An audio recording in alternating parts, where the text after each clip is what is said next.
All right. How we doing today, folks? We've got another guest today. I'm going to bring them on here just a quick second. Um, I've got quite a few new viewers that have been showing up recently. I want to let everybody know again. Hi, I'm some dummy online. You might know me as somebody online. I run a series of different types of content off of my channel here. Today we have an interview with kind of a content creator, sort of an interesting person that I've come across. They want to share a couple of interesting ideas and a couple of things that they've experienced with us. So we're going to go ahead and bring them on. We're going to let them introduce themselves. But again, jump into the chat, hop into the Discord. Let me drop you a Discord link here real quick.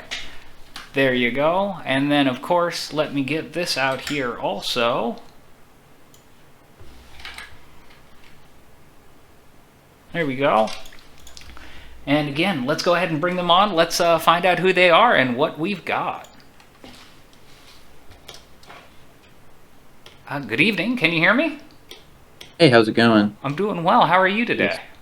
I'm doing pretty good, and yes, I can hear you. Fantastic. Can I ask who you are? Can I get your name? Yeah, hey, my name is Drunks Bill, and I'm a video game designer, an artist, a writer, and just all-around creative. Uh, I guess I won't plug my school here just in case of how, dicey this goes, but I'm in college, and yeah, it's good to talk to you today. Fantastic. You're in college. You said you're a game designer. Yeah. Um, Fantastic. I'm sorry, you kind of went quick there. Could you say it all again, but a little slower? Oh, I'm sorry. Yeah, so I'm a video game designer. Primarily, kind of my focus is in 3D modeling and animation. So, like, making the shotgun go boom or whatever is how I tell it to like a layperson. But yeah, it's a process. It starts in a sketchbook or a notebook, writing down, and just obviously, like I haven't shipped a AAA game yet and made six figures, but one day. But yeah, we'll go This over. is very interesting to me. So you do the animation portion of it and you do the modeling. So you're creating like a bitmap still image, then we're wrapping it around like a 3D model, and then Yes. you're making an animation happen after that. You said that it starts in like a sketchbook or a notebook of some sort. Are you writing things or are you drawing pictures first? Typically writing things. I always keep my my Google Keep on hand, and every time I have a note, if I'm at work or usually if I'm in class, I try not to stray from the curriculum and like jot stuff down. But What's a yeah, like Google Keep? I don't think I think I'm probably like their biggest fan. I think everyone else will use some other app, but I love Google Keep. What is it? I've never heard of such a It's device. just it's like a app for keeping notes and little posts. It's really a post-it note app, but I use it to keep like design documents and shit on there. And then after months of sitting on my phone, then I'll eventually will transcribe it into like Office or something like that. Or yeah, I don't do a ton of the animation part of it yet. That is part of my focus. That is why I got into school. But how does the animation part of it work, though? Like, are we moving like wireframe So skeleton or like, something that's already been yeah, wrapped with the design? very much. So in a AAA environment, that job is delegated to a whole other person. It's kind of similar, but I'm trying to do everything. So, like my first product I bring to market, I will be outside of maybe another writer and like a few voice actors. I will probably entirely be responsible for like the end product, like the music and everything. So it's a whole process, which I think most game designers ought to be that way. Even if you don't want to be this kind of like Hideo Kojima, like master of all type of person that I've uh, tried to refine myself into because I'm a madman. But I really think it does help I'm going to teach you the a word. It's not a madman, you're a renaissance man. I love that. There we go. I do get told that I'm insane a lot though, based on some of the decisions I make in my personal life. Uh, but yeah, no, That's very interesting. I am curious about your game design, your artwork, and your um, animation. I'm more curious about this I'm crazy door that you've opened, and I want to walk through that door and fall on that one if you don't mind. Because again, I wouldn't say that you're crazy. I think that that's a crazy way to think about it. Eccentric is so much better of a word. I don't know. I interrupted you at the beginning. You were telling me about who you are in the first place, and now I'm realizing I hardly remember what your name is again. yeah. So, my government name is Drew, but my kind of like what I call it like my God, what was his name? The painter. Um, who's that guy that did the Velvet Underground? So blank. Anyways, I I can say look for like that. my artist name is Drunks Harville, like alcohol, like Drunks. Um, and yeah, like I am the game director of what will one day hopefully be known by many people as the Fallout Scorched Delta project, which is the largest kind of like fan mod Fallout franchise. And that is kind Okay. of like my like literally like my life's work because I want to make that game and make it be awesome and have people understand the messages I'm trying to do. Tell me what makes this game so awesome and what messages you want to put into it. That Okay, sounds so beautiful. yeah, so again, this is very very slippery. I don't. It's like kind of one of those things where even though like Mickey Mouse is supposed to be open sourced now. Well, I guess it's been not quite that long. But there's going to be this weird. I'm very fascinated to see how this is going to shake out because like Steamboat Mickey came out in like 1926, I want to say. Um, so I believe it's like 100 years after the death of the author. So like 100 years after Disney died. So I guess it would be like 2076 or 2077. Uh, Mickey Mouse and all the characters are you know related to that should be like open source. But I think that obviously the most powerful media company in the world isn't going to let that happen, and so I'm very fascinated. To like see the legal ramifications of whatever that will be. In any case, for those of y'all that don't know, Fallout is a series of computer role playing games that came out in the mid to late '90s. They were first at Interplay, created by Tim Kaine and Leonard Buyarski. Um, Created one of the best RPGs ever. Later on, Interplay went away, and we had Bethesda Softworks came in 2004 and bought the property off, and they made Fallout 3. This weird turn of fate, we got Fallout New Vegas from Obsidian Entertainment, which was a lot of the veteran people from the first two Fallout games made that game, and then we got Fallout 4, Fallout 76. And Fallout 4 and 76 were very critically lukewarm. They sold a shit ton of copies. I'm sorry, I don't need to swear. Don't need to break that TOS, but they sold a buttload of copies.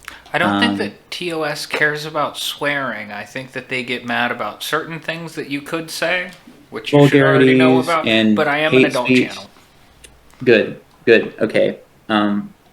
Now, where I come in is I'm making this as a self-funded, fan-made mod, at least for free. But I'm trying to capture a certain vision that I feel like has been lost in translation since the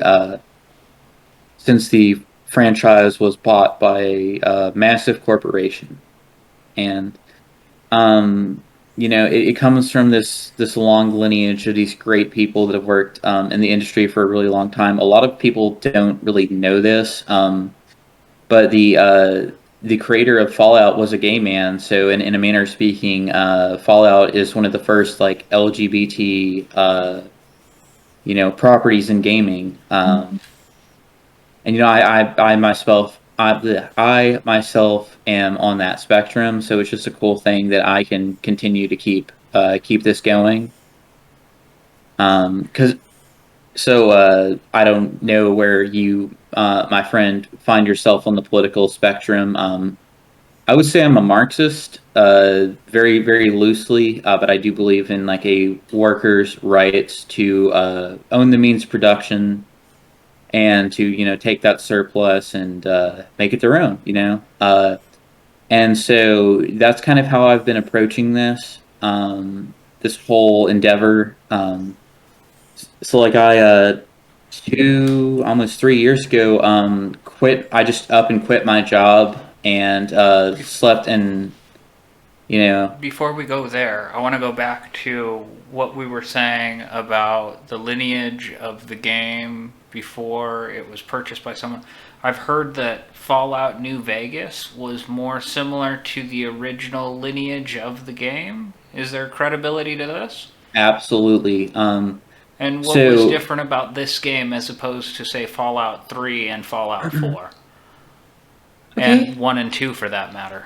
1 and 2. Okay, so 1 and 2, it was a very interesting design process, and I encourage everyone to go watch the GDC talk that Tim Kaine, the creator of the Fallout franchise, did in 2015, doing a postmortem of the first Fallout game and talking about that.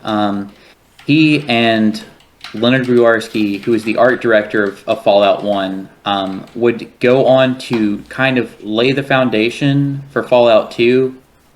And then in like I think it was like the end of like early '98, I believe those two and I believe one other individual left to form Troika Games, which they put about 3 games out and then unfortunately went under due to some crazy shit with Activision. Um, Sorry, I need to watch my potty mouth, but again, it doesn't break TOS, but I'm trying not to get any steam.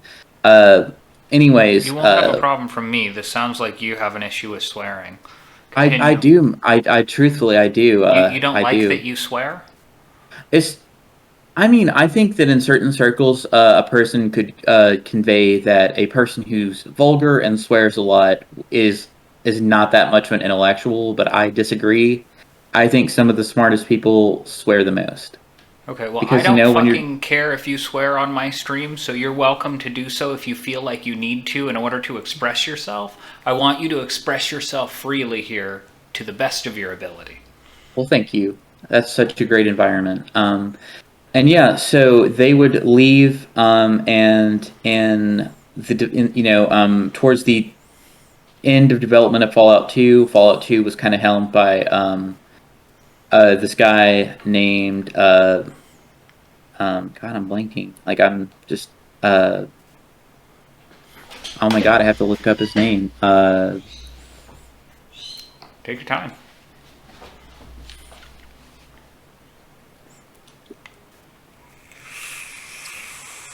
Oh yeah, I can't believe I forgot that. Fergus Urquhart and 2 other key developers on Fallout 2 were Josh Sawyer and the writer Chris Avallone, which is a whole can of worms. He's kind of been. I'm not gonna I'm impartial one way or the other. But there has been some accusations levied against that individual, and I think it's for the legal system to decide at this point. I don't know one way or the other. What has he been accused of? Like sexual harassment. Who did he allegedly sexually harass? One of his ex girlfriends, but there's just like this Not an employee or crazy. anything. He just No, allegedly no. sexually This was a harassed an person. ex-girlfriend. Do you know if This there was was any charges against him ever made? There weren't Yeah, nothing ever any. happened then. Yeah. But yeah, no, it was just the whole thing, and it's just really, obviously, I say, I want to live in a world where no woman feels unsafe. Uh, but I also want to live in a world where a person I greatly admire their work isn't a piece of shit. So I hope I can live in both of those worlds. And but yeah, so those I two, like. three key developers for Fallout 2, after the release of Fallout 3 in 2008 by Todd Howard and company, they would license out the Fallout game to be made in 18 months. And some of the key developers were the game director, Josh Sawyer, Fergus Urquhart was like the main producer, and Chris Avalon was like the lead. Well, it's like one of the lead writers, and I believe the main story was penned by a gentleman named John Gonzalez. And so yeah, it was this weird thing where Fallout got brought back in the mid 2000s, and like my first game was Fallout 3. Um, I bought a copy off this pothead I went to school with for like $20, and that game changed my life. I haven't been touched by a game since Ocarina of Time came out.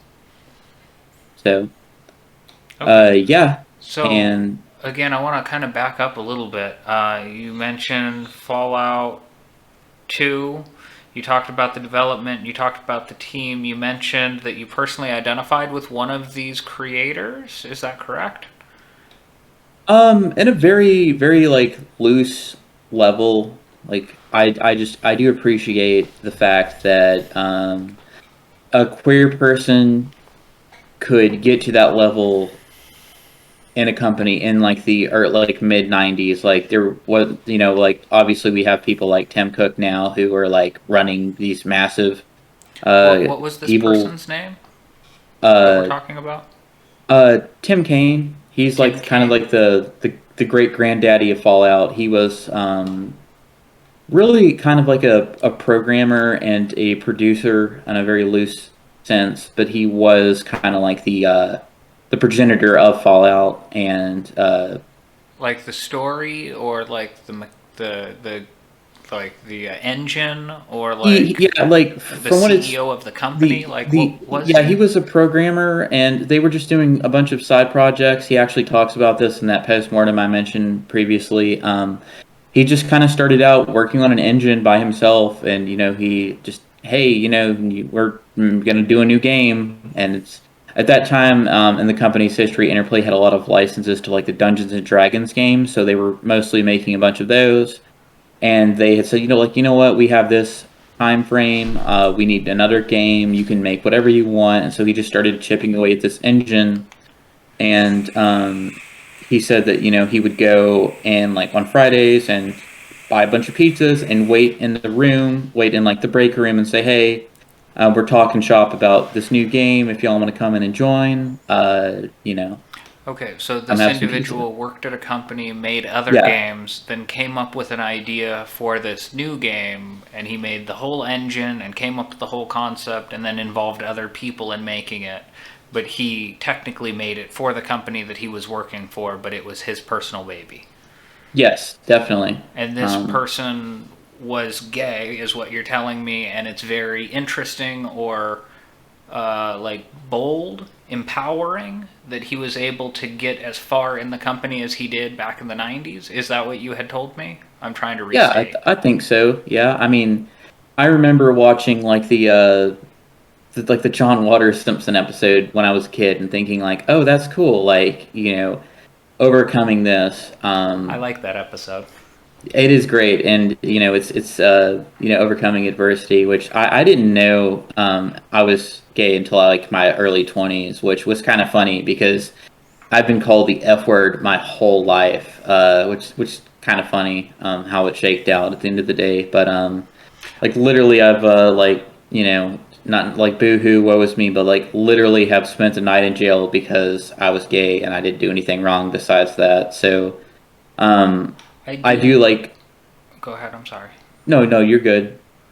Oh, I was going to say, I do want to clarify. You seemed to ask me earlier, like, where I was politically, and I can feel that you're kind of trying to defend your personhood and your choices to me. And I want to clarify that I have no opinion on anything. I'm not on the left or on the right. I try to be an outside observer in all situations and to try to understand better without expressing my direct opinion onto the things as much as possible. So I support you in anything that you tell me is the way that it is, because that's the way that it is, according to what you're telling me. Yes. Um, so please continue. I didn't mean to interrupt. No, you're good. But yeah, it means a lot to me that just sort of this mantle. I make the joke. It doesn't matter what you are, which creed you come from, which color you are, whatever. But I like to make the joke that as soon as it got handed off to the straights, it got fucked up. Hold on, sorry, someone's Okay. trying to call me. Stop. I'm going to mute you for a second. You just put your hand up when you're back. You're quick. Well, I was just hanging up on them, but my phone was acting janky. It's okay. But yeah, no, like I just make the joke like, oh, straight ass Todd Howard, he gets Fallout and he runs it into the ground. But yeah, it's just a very you know, it's a very personal thing to me. Like I take this game franchise like probably more seriously than some people would take like their religion or whatever, like Catholicism or what have you.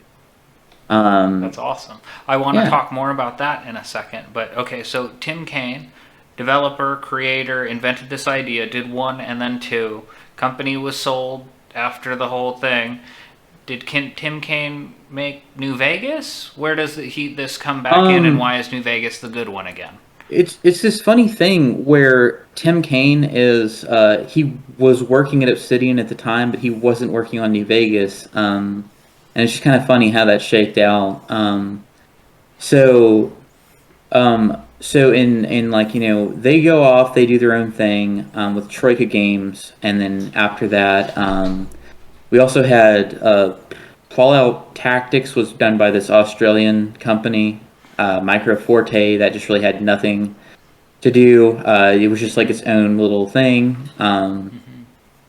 And then in 2004, they released Fallout Brotherhood of Steel um, on for like the PlayStation 2 and Xbox, the original Xbox, and it was really, really, really, really, really, really bad. Like they took the main character of the first Fallout game, who was essentially this like Noah like figure in the canon of these games. He's like this like chosen one who founded this holy city of tribals and this and that, and they turned him into like a generic like Snake Plissken action hero. So that really sucked for the fans. There was like the whole thing is you know Rat Pack, Frank Sinatra, 1950s. Lost in Space, explosion robots, like and there were like Slipknot songs in that game, so it was like really really bad. And then shortly after that, Interplay in 2004 became insolvent, and they wound up selling the rights to yes. I'm more interested in, like, there are good ones and there are bad ones. And for you, what is making the good ones good and what is making the bad ones bad? And again, I'm not trying to like I'm trying to figure out the difference between two or one and two, because it seems like they're similar in your mind, both good, pure, real. And then three is the bad one, but four is okay, and then or excuse me, New Vegas is okay, and then four and anything afterward, we're back to the no good again. And I'm trying to suss out the It's how and the why here. it's very confusing. So 1 and 2 are really just like some of the best computer role playing games ever made, just straight up dead ass. Yeah, good system, good game. Does the fact that Tim Kaine was gay, does this impact the game? Does it make it better in No, some it's way? just So no. that's just an ancillary That topic that that's is just an also ancillary cool. thing that I like, that I appreciate, that But the like game in is good because of its role playing aspects yes, and it because of is. its setting. And okay, go ahead. I'm sorry. No, you're fine. I can understand how that could be misconstrued and saying like, oh, this is like some gay supremacist thing or whatever. Um, Yeah, we don't want to say that. no, absolutely not. But yeah, no. So I love Fallout 3. I love Fallout 4. I even like Fallout 76, which a lot of people would crucify me for. Me too. And Yeah, me too. yeah. So the thing about 3 is um it's a very good game. Like Fallout 3 is probably like my second or third favorite game of all time. But it does a lot of things differently.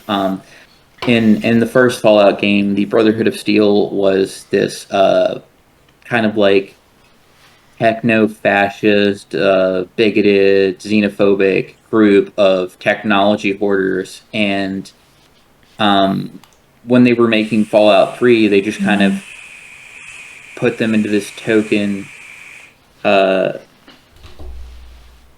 token stance of like, oh, they're the good guys, and the Enclave are the bad guys. Which at the end of Fallout 2, so basically, at the end of like Star Wars, the first, the second, and whatever, the Death Star goes boom, and then magically in Fallout 3, Death Star no go boom, and their whole army has been transported all the way across the country, and it just doesn't make any sense.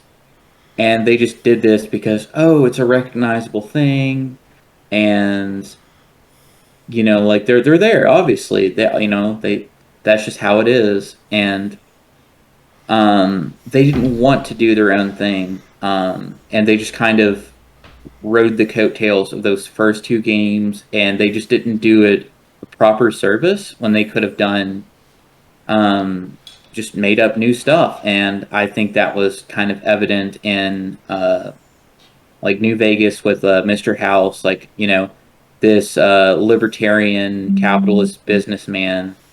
Can we go back to three? So three Yeah, seems to yeah. have made a poor narrative choice and somehow committed a heresy against the previous canon. Like they've sullied the name of Fallout by changing the story in a bad way.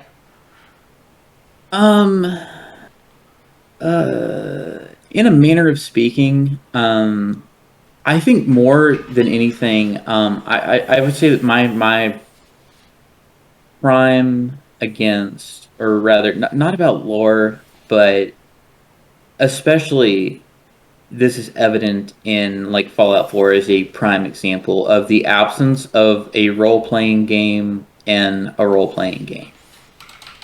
Just to paint a quick parallel, so in Fallout New Vegas, the main protagonist is just a courier. They were carrying a parcel. They get shot in the head, and that's it. Like you don't know anything else about that character. They could be an NCR veteran for the past 50 years. They could be a raider. They could be a Caesar's Legion centurion. Whatever you want to be, that's what your character could be. And Fallout 4, you are like a soldier. Like that's all you are. You are a soldier, and they even named the character, which is kind of weird.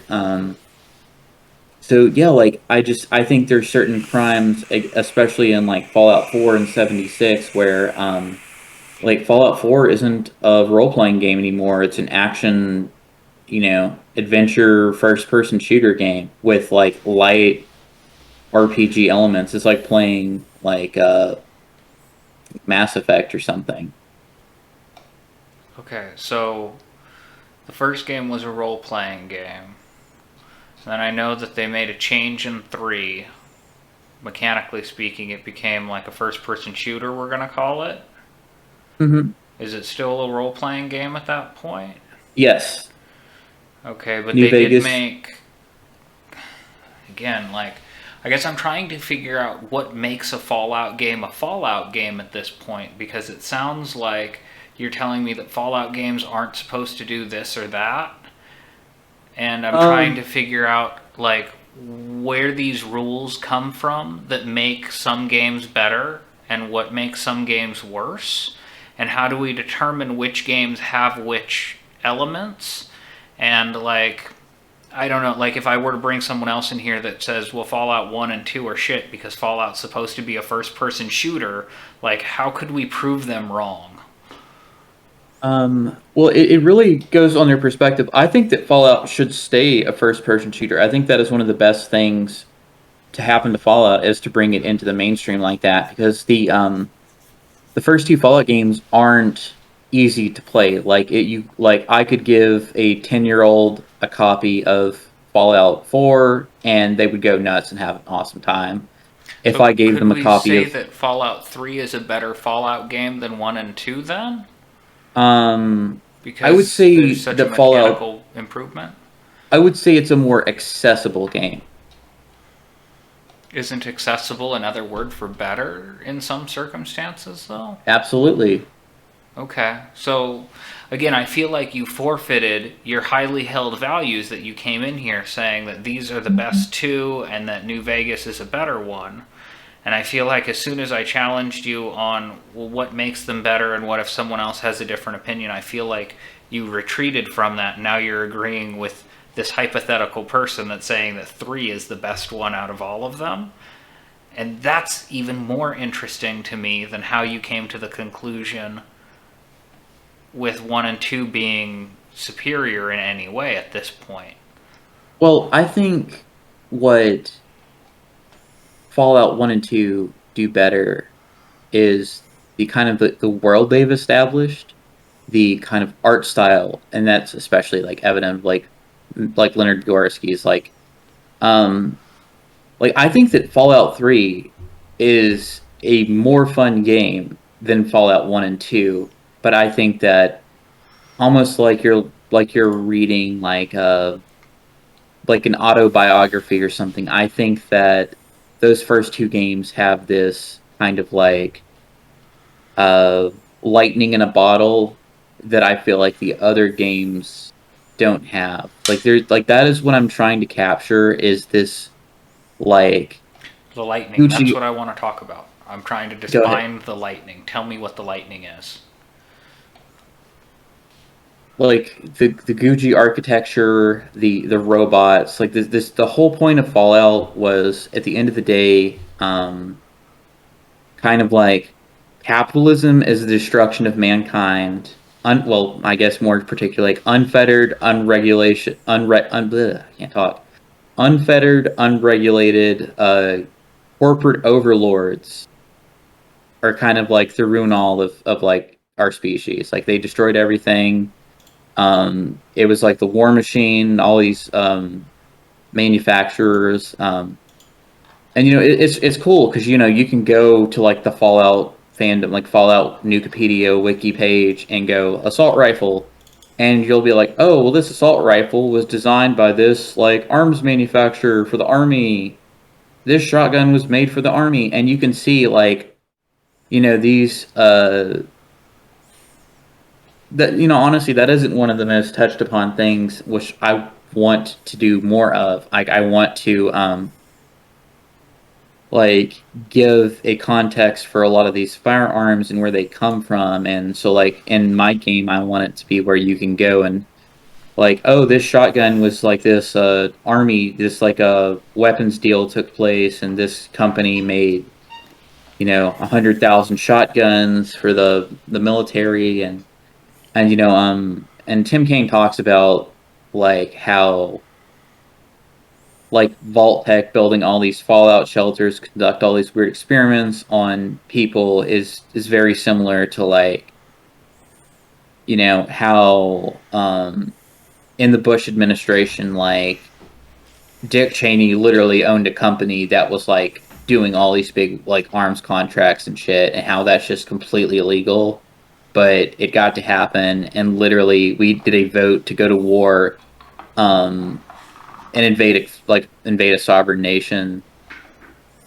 And yet, like, this guy, like, our vice president owns this fucking company. How is it? Like, Jimmy Carter had to sell his I'm not damn peanut interested farm. in talking about politics. Okay, fair Um, enough.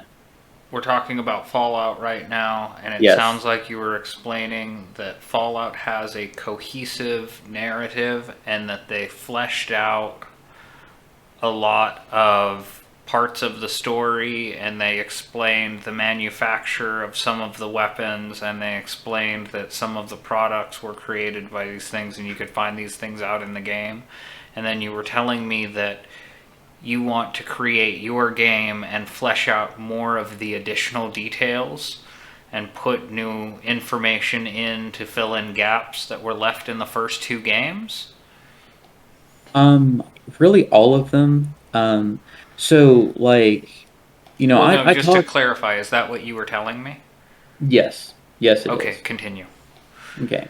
Um, and yeah, so like that is like one of the kind of like to go to the lightning but in a bottle is like this criticism of capitalism, of unregulated markets, the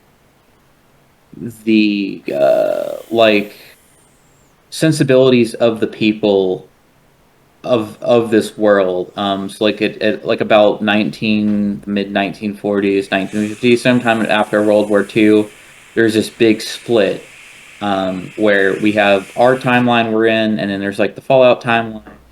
And so there was this like Cold War, like the Cold War never ended. Like, it's all top hats and ties and poodle skirts, and just we like the American people could not let that go. And I do find that like immensely fascinating, of just as like the whole country is just like a perpetuous Norman Rockwell painting, and then one day it just goes kablooey, and it's just so captivating as a expression. I love the Twilight Zone, and there's like that great episode where he's in like, yes. So, I got the impression from the Fallout games that the communists were supposed to be the bad guys in that game. And Yes. I may or may not be right there. In my understanding of the perpetual 1950s culture that existed for, I think that they say it's 120 years that people were like that until that the war ended. Hmm. Like, I thought that that was a reflection on the postmodern movement that occurred in the 60s in the United States, because we reached a modern era at some point in the pinnacle of human civilization, and then at some point we moved past it once we became cynical in our timeline. But in the Fallout timeline, they never grew that cynical view of modernity, and so they stayed Yes. in a perpetual modern era. And it had something to do with the advent of small scale nuclear reactors that were sold and put into people's houses, and the fact that cars had nuclear reactors. And there was like some sort of a post scarcity capitalism in the United States where suddenly gas didn't cost anything, and so the price of food fell. So you're like everything up until the gas thing. So what it was the people in that time failed to get into green tech too late, and in a certain part of history, it's called the Resource Wars, where the European Union is kind of like torn into these warring feudal states. Uh, the U.S. and the Communist Chinese intensify aggression, and they are fighting over the last bits of oil, the last drops of oil. And there's actually a big uh, skirmish in Anchorage, Alaska, where they're fighting over the last remaining reserves of fossil fuels. And after this time, off the top of my head, I can't remember if it was before Anchorage or after Alaska, or before Anchorage or after the Battle of Anchorage. But the U.S. would occupy and claim Canada as a territory. So like Canada is basically just a part of the United States. And Yeah, no, definitely. There is like this fascinating turn where they did you know I'm come do it. interested in your. You said there's a commentary against capitalism somewhere and pro communism. That's why I had brought this up. That you said, oh, well, they're trying to say that capitalism is a really bad thing and that communism is somehow superior. But again, I think that I Um, got the impression communism was the bad guy in the game. And then, like, there's this anarcho-capitalist society that like develops in the wreckage, and so I always kind of viewed Fallout as being like this metaphor for like Mr. House was always right. I absolutely. I feel like Fallout takes like I wouldn't say that Fallout is pro-Marxist, but it is skeptical of capitalism and especially like unregulated markets. Like I think there could be a borderline utopian society that is capitalist if it were properly regulated. And I think that is what they're calling. I think that that's kind of like what they're calling attention to.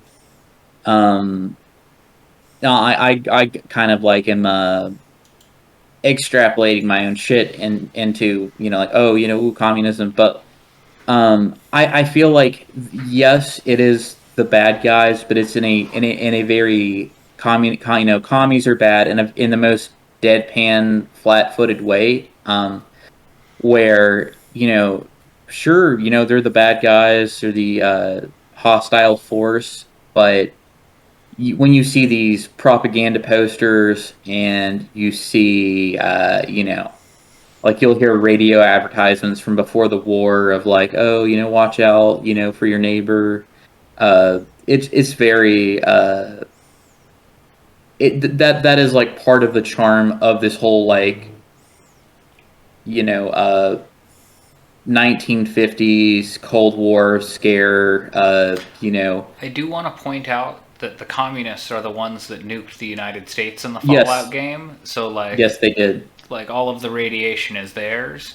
Like the Fat Man nukes, those are the U.S. and like we are making like commentary about look at all of the small scale nuclear weapons that both sides are using. But again, I never once at any impression like got any sort of like sense from the game that they were like communism would have been better than capitalism. No. Maybe they were making a commentary on like the military industrial complex of the United States or the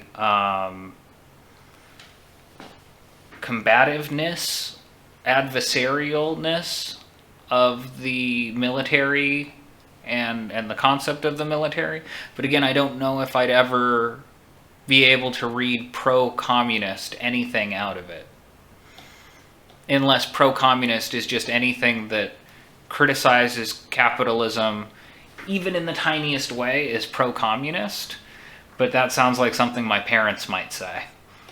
Yeah. Um, no, I don't think the initial like I don't think the creators of Fallout were like Marxist and any stretch of the imagination. I think that like they've honestly got a little bit of I wouldn't say like backlash, but a little bit of like when they made the Outer Worlds, which is their new game. There was like this weird like like these kind of like mega corporations run the space colonies thing, and it was really cool. You got the impression that they were just trying to say like, oh, well, these unregulated markets are bad, but capitalism itself isn't bad. It's just the bad people at the top that make capitalism bad. And I kind of feel like that is the stance that kind of Fallout took. Is was just like, hey, capitalism can work, but these like Vault Tech making profits off of World War III probably isn't a good idea. Um,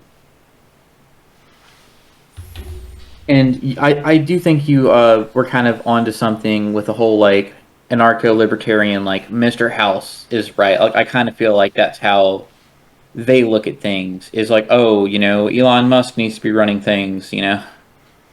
Um. So yeah. where do you think we should take this dialogue? Our dialogue now. Yeah. So again, the lightning in the bottle. You're talking about a cohesive world. You're talking about a structurally sound canonical story that seems to progress, that seems to explain where it came from.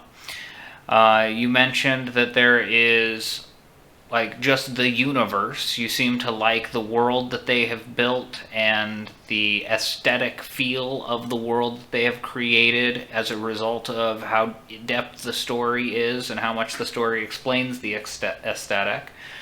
You mentioned that you want to make your game in the same aesthetic that you are trying to recapture that same feel. You want to flesh out the story and fill in some of the gaps here and there. I want to understand a little bit more about why, when they tried to fill in the gaps in Fallout 3, they did it wrong in some way. And I want to know a little bit more about how you're going to do it better and why Yeah. the way that you want to do it is superior to the mistakes that they made, in your opinion, in Fallout 3. Okay. I think one of the most, like I spend a lot of time in forums and comment sections of the Fallout community, and I think one of the most critical uh, people, one of the most, how do I phrase this? Well, one of the most people, the person people are most critical of in this, you know, new wave of Fallout in the Bethesda era of Fallout is the lead writer of Fallout 3, Emil Pagliarulo. He is, I think he has, I think he's a talented dude. Don't get me wrong, but I feel like he he has really good ideas, but he doesn't execute them in a good way. Case in point. Um, I think that instead of changing, like, how weird would it be if you went to a new Star Wars movie and the Empire was all of a sudden the good guys? Like, that doesn't make any sense whatsoever. Instead of That sounds making like a the, really interesting story. I want to it would write be that though, down. honestly, like 1,000 years. I But think I'd pay double to see that movie. and instead of taking something and warping it into a thing it isn't, like the Brotherhood of Steel in Fallout 3, where they're the token good guys because reasons. Like I think they could have made a story about the Children of Adam cult. Like he came up with that idea, and I thought, why you had this zealous cult in the middle of this crater worshiping this bomb? Why wasn't that the main story? Instead, it was you know kill super mutants because reasons, and go find your dad. He loves this whole like thing about family. And to bring it back to the whole, like we were talking about the queerness of Fallout at the very beginning of this, I think it's kind of weird. In Fallout 4, you are like you're a straight white man and you have a kid. Like why do they choose to do that? And obviously, spoilers that the kid is like a major character in the story, but at the same time, they could have just made that its own character. It didn't have to be this like tether to the player. And I feel like that's one of the things. Like in Fallout New Vegas, the main character has this blank slate you can project yourself onto, and like for instance, in at least at this current stage of like the development of my game, you're essentially your main character is you stole a car once. Like that's all that you did one bad thing, which I think every human being that's ever drawn breath has done at least one bad thing. So and you could have stolen it to like get your wife to the hospital or Remind me never to whatever. lend you my car keys. but uh, but, yeah. So, That's one of the things. I love every game. I love Fallout 76, and most people hate that. Most people will get toxic if you bring that up and say, "Oh, I like it," blah blah blah, and they'll start calling you names and shit. And I like Fallout 76. I actually want to do a few Easter eggs to 76. In in my game, and a lot of people in the fandom are like, hey, 76 isn't canon. And if you think it is, you're a fucking loser, blah, blah, blah, blah, blah, blah, blah. And I'm like, I understand that, but at the same time, you can work around this. You know, it's whatever. Well, I hereby christen you the most pure, truest, or the most pure Fallout true believer I've ever encountered in my life. Like 100%. So if anybody ever challenges you on what is or isn't canon, you send them to me, and I will personally tell them that no one knows Fallout like this man. Unless they prove to me that they know it better than you, I sincerely disagree with them at this point. Thank you. I do think it's weird that, you can just go.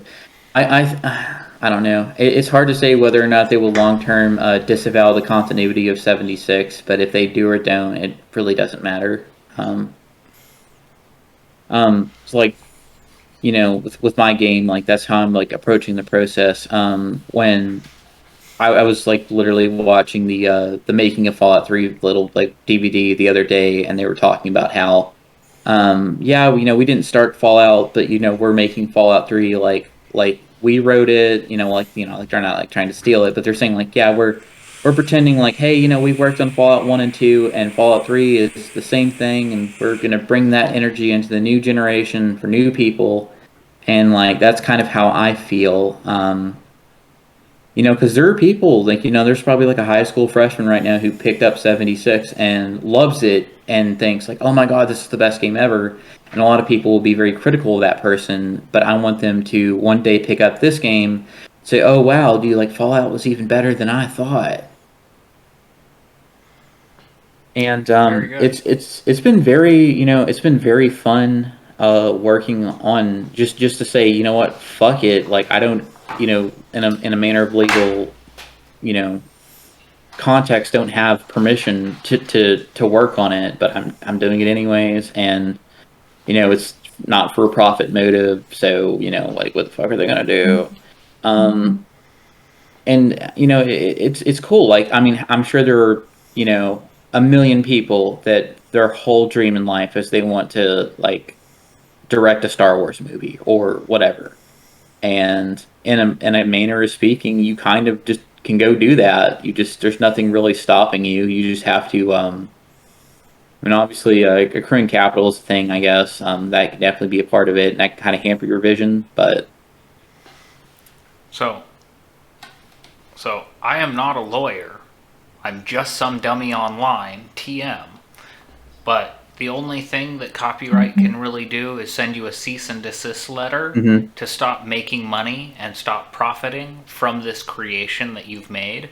Therefore, if you put it on YouTube and your YouTube video has ads, Google is making money and Google will take your thing down because of the copyright. Mhm. Obviously, TM, not an attorney, just some dummy online.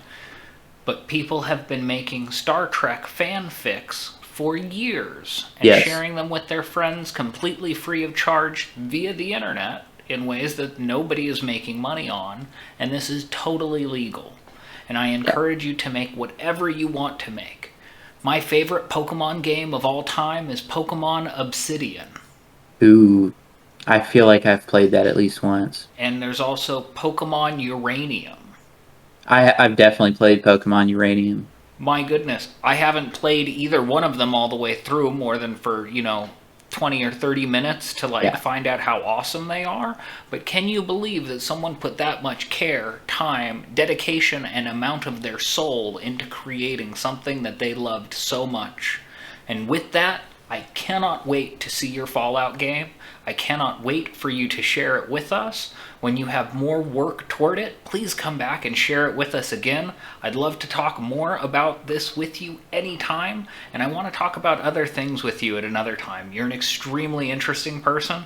Again, please shout out your Twitter. Please give everybody your information where they can come and find you in case they have any questions for you. But I do think at this point we're going to go ahead and wrap things up. Yes. Oh my goodness. How long have we been talking for now? About an hour? About an hour, yes. Oof. Jeez, it goes. Yeah, I'm sorry. I kind of wanted to be more talking about like the artistic process, but I just kind of went into this weird tangent of like Fallout lore and this Fallout is this, Fallout is that. But yeah, in any case, yeah, I'd love to come hang out sometime, talk about it. I do have more spots open toward the end of next week at this point. They are starting to fill up quickly, so if anybody Sure. out there in the audience wants to come and talk with us also, hop on the Discord, go and visit the open mic section on the Discord, and drop me a line. We'll get a time scheduled for you to come out and become a part of us, chat with us all. But again, continue. I didn't mean to cut you off at all. Oh no, you're good. If anyone wants to follow, occasionally I'll talk about on TikTok and Twitter. It's LAWD uppercase, lowercase, have like HAVEMUHSEE, Lord have mercy. Kind of like my stupid little handle. I've been using since like middle school. And yeah, like I just like to talk about certain things, talk about whatever's on my mind, talk about politics and news and etc. It was good talking to you, and just y'all subscribe to this dummy over here. Appreciate it again, Lord. You have a wonderful rest of your night. I will chat with you again, I hope in the near future. You take good care of yourself, okay, bud? Have a good night. Take